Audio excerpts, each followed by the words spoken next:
Headlines. As we mentioned, a great evening to watch, whether you're talking about the Knowles and the Gators downtown or whatever playing ball may mean to you, talking about outdoors. And then, although we saw temperatures warm up today and there was some sun, much sunnier weather on the way for Wednesday and Thursday. Friday's still going to be warm, but that's going to be our next chance at some precipitation. So let's take one more look. Again, we have clouds rolling in from the southeast to the northwest, but breaks in those clouds, so that's why we call it partly cloudy. Or do you prefer partly sunny? Anyhow, we'll expand the picture and show you the nearest precipitation is this broad area of showers. In fact, some damaging thunderstorms, some flooding rains developing toward the Arklatex. Now, this is the system that will head our way and impact us on Friday. By Friday, it's going to be much weaker, but if you're wondering, this is going to be our next, at least potential, wet weather event heading toward the first coast. Here's a computer model presentation of about the next 24 hours. In fact, again, this is just a presentation, but that's a pretty good job if you looked at that visual satellite picture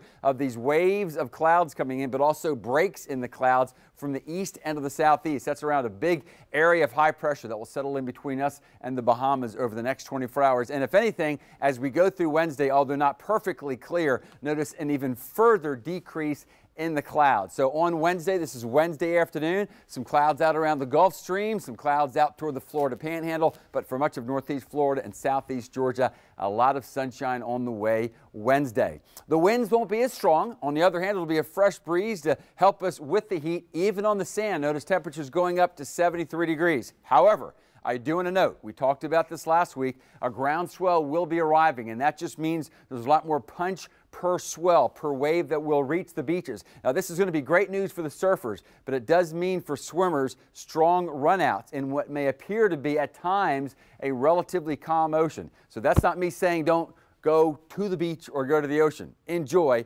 Just go where the lifeguards are, and they will help you out as far as that's concerned.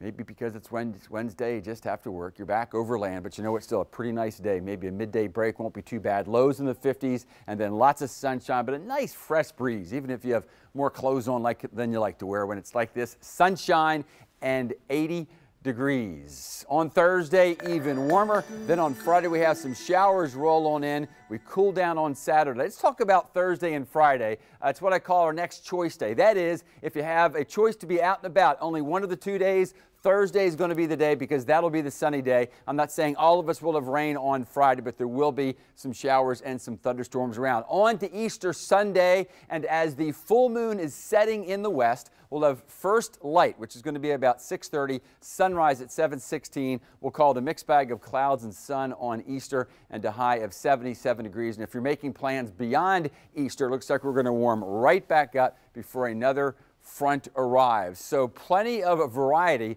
but nothing too cold at all over the next 7 days.